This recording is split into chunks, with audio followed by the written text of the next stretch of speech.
અમરેલી જિલ્લામાં મુશળધાર વરસાદ બાદ જનજીવન પ્રભાવિત બન્યું છે. કલેક્ટર વિકલ્પ ભારદ્વાજે જણાવ્યું છે કે રાજુલામાં 274 મીમી, ધારીમાં 234 મીમી, સાવરકુંડલામાં 182 મીમી, ખાંભામાં 173 મીમી, જાફરાબાદમાં 125 મીમી, બગસરામાં 109 મીમી અને લીલિયામાં 107 મીમી વરસાદ નોંધાયો છે. વહીવટી તંત્ર દ્વારા 380 જેટલા નાગરિકોને સલામત સ્થળે ખસેડી ભોજનની વ્યવસ્થા કરવામાં આવી છે.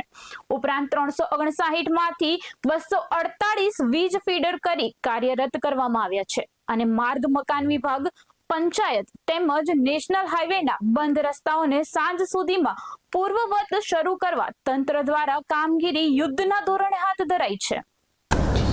અમરેલી જિલ્લામાં ગઈકાલે 5/7/2026ના રોજ રાજુલામાં 274 mm, ધારીમાં 234 mm, ખાંભામાં 173 mm, જાફરાબાદમાં 125 mm, સાવરકુંડલામાં 128 mm, Bagasara 109 mm અને લીલિયામાં 107 mm વરસાદ પડી, જેના કારણ વિભિન્ન જગ્યાઓથી ફરિયાદ મળી હતી.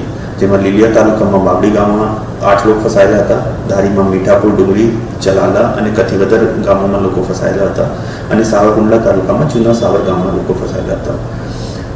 ઉપરોક્ત ફરિયાદ અન્વયે એનડીઆરએફની ટીમ, ફાયરની ટીમ, પોલીસની ટીમ અને સ્થાનિક લોકોની મદદથી તમામ લોકોને રેસ્ક્યુ કરવામાં આવે છે અને એ લોકોને અત્યારે પ્રાથમિક શાળામાં આશરા આપવામાં આવેલ છે અને ભોજનની વ્યવસ્થા પણ કરવામાં આવી છે.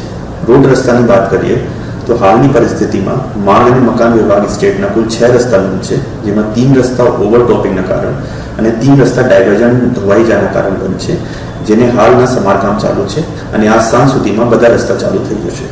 માર્ગ અને મકાન વિભાગ પંચાયતના 18 રસ્તા બંધ છે, જેમાં 16 રસ્તા ઓવરટોપિંગના કારણ અને 2 રસ્તા ડાયવર્ઝન ધોવાઈ જવાના કારણ બંધ છે અને એની ઉપર પણ કામ અત્યારે ચાલુ છે.